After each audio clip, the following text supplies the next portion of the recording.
प्यारे बच्चों सत श्री अकाल। तो अज की वीडियो में मैं तुम सारे कराने जा रहा हाँ कंप्यूटर के MCQs जो कि 1 मार्क्स वाले हैं। तो चलो हुण आप शुरू करते हाँ। पहला प्रश्न, which tool is use to maintain records of budget financial statement and cell.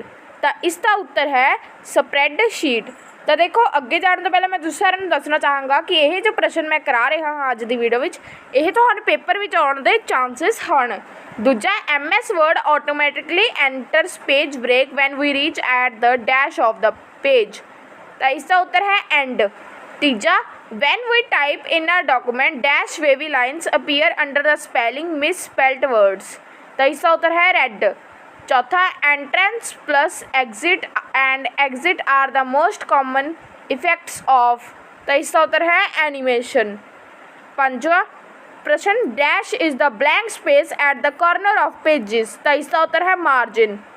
Number 6, what should be the first tag in an HTML document. तो इसका उत्तर है सब तो पहले ब्रैकेट शुरू, उस तो बाद यानी ब्रैकेट शुरू नहीं, सब तो पहले जो पुट द साइन दे आप पाने हाँ स्मॉलर दैन वाला साइन ओहो, उस तो बाद HTML, उस तो बाद ग्रेटर दैन वाला साइन।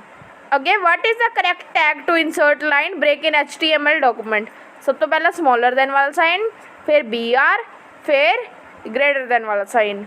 अगे 8th, a web page displays images, which tag is used to display the image। तो इसका उत्तर है IMG। 9वां प्रश्न, the page which is designed in HTML is called। तो इसका उत्तर है web page। dash extension is used to save the HTML web page। तो इसका उत्तर है .html। अगे 11वां प्रश्न, which other tags can be used in table tag are। तो इसका उत्तर है ऑल ऑफ द अबव, यानी जिथे भी इतने ऑप्शन जिन्नियां भी इतने ऑप्शन हैं। 12वां, what is a purpose function of HTML forms. तो इसका उत्तर है to accept input from user. 13वां प्रश्न, which of the following is most commonly used HTTP method. तो इसका उत्तर है गेट एंड पोस्ट। 14वां प्रश्न, can we create links in web page. तो इसका उत्तर है ए यस। 15वां प्रश्न, an HTML form is a part of web page which have those place holders where.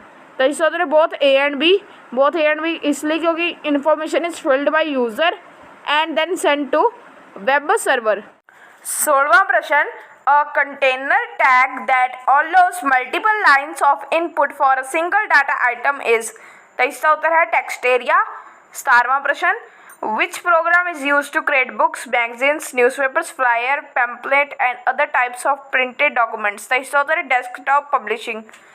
प्रश्न number 18, it displays a document on the computer screen in same way it looks after printing। WYSIWYG। 19वां प्रश्न, a printer that works like a photocopy machine। तो इसका उत्तर है laser। प्रश्न number 20, it is visual representation of an image or picture। तो इसका उत्तर है ग्राफिक्स। प्रश्न नंबर 21, इट प्रिंट्स पिक्चर्स और text on paper by striking और प्रेसिंग पिन्स और रिबन। तो इसका उत्तर है इम्पैक्ट प्रिंटर। प्रश्न नंबर 22, ऑपरेटिंग सिस्टम इज। तो इसका उत्तर है सॉफ्टवेयर।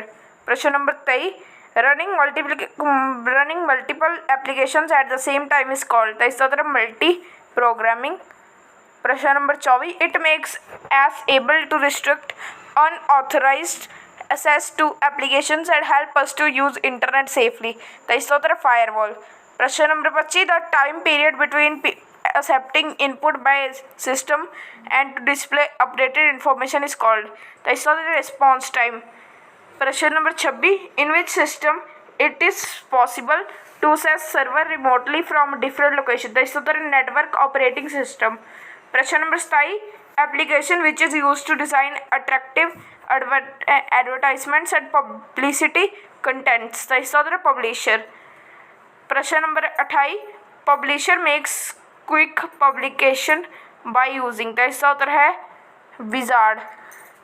प्रश्न number 29, what do we need to type in search bar to open Microsoft publication using keyboard. तो इसका उत्तर है पब्लिशर। प्रश्न number 30, every tab is divided into. तो इसका उत्तर है ग्रुप्स।